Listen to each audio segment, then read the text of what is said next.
Houthi चरमपंथियों ने फिर बढ़ाया मिडिल ईस्ट का टेंशन। इजराइल के जहाज को लाल सागर में डुबोने का वीडियो जारी किया। क्या अब यमन को निशाना बनाएगा इजराइल? हूती के इस खौफनाक हरकत से गुस्से में नेतन्याहू। इजराइल ईरान के बीच सीज फायर समझौते के बाद अब इजराइल हमास के साथ भी सीज फायर समझौते के करीब है। ऐसे में ऐसा लग रहा था कि अब मिडिल ईस्ट शांत हो जाएगा, लेकिन इस बीच यमन के हूती विद्रोहियों ने इजराइल को निशाना बनाना शुरू कर दिया है। बीते दिन लाल सागर में एक जहाज को बम से उड़ाकर डुबो दिया और इसका वीडियो भी जारी किया है। इस वीडियो के माध्यम से इजराइल को एक तरह से धमकी देने की कोशिश की गई है।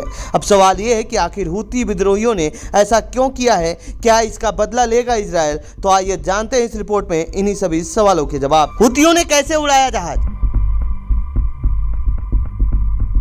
7 जुलाई को हूती चरमपंथियों ने लाइबेरिया के झंडे वाले यूनानी कंपनी के जहाज पर विस्फोट कर उसे डुबो दिया। इस जहाज पर अटैक करने के लिए हूतियों ने ड्रोन, मिसाइल, रॉकेट चलित ग्रेनेड और छोटे हथियारों का उपयोग किया था। हूती चरमपंथियों ने इस हमले की जिम्मेदारी लेते हुए दावा किया है कि इस जहाज ने इजराइल पर उनके द्वारा लगाए गए नाकाबंदी का उल्लंघन किया था, जिसकी वजह से निशाना बनाया गया है। जबकि कुछ मीडिया रिपोर्ट्स में दावा किया गया है कि इजराइल द्वारा हूतियों पर किए गए हमले का बदला लिया है। 2024 के बाद फिर लाल सागर में शुरू हुआ हमला।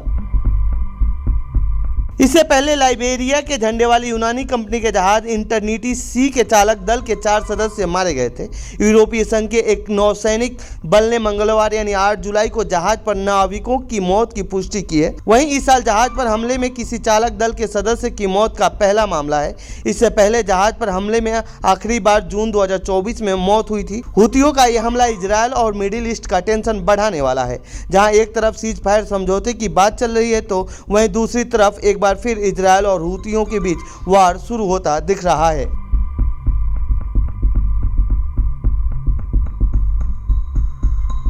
इजराइल हूतियों के बीच फिर शुरू होगा संघर्ष। इजराइल और हूतियों के बीच संघर्ष की तो कहानी लंबी है, लेकिन साल 2023 से इन दोनों के बीच संघर्ष शुरू हुआ।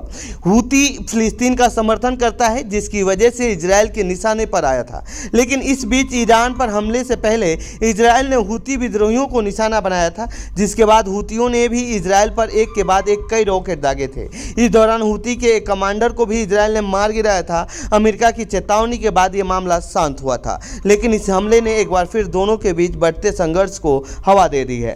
फिलहाल इस रिपोर्ट में इतना ही। आपको कैसी लगी यह रिपोर्ट कमेंट बॉक्स में बताएं। साथ ही इस पूरे मामले पर आप क्या कहना चाहते हैं कमेंट बॉक्स में लिखें। बाकी देश दुनिया की खबरों के लिए बने रहिए हमारे साथ। धन्यवाद।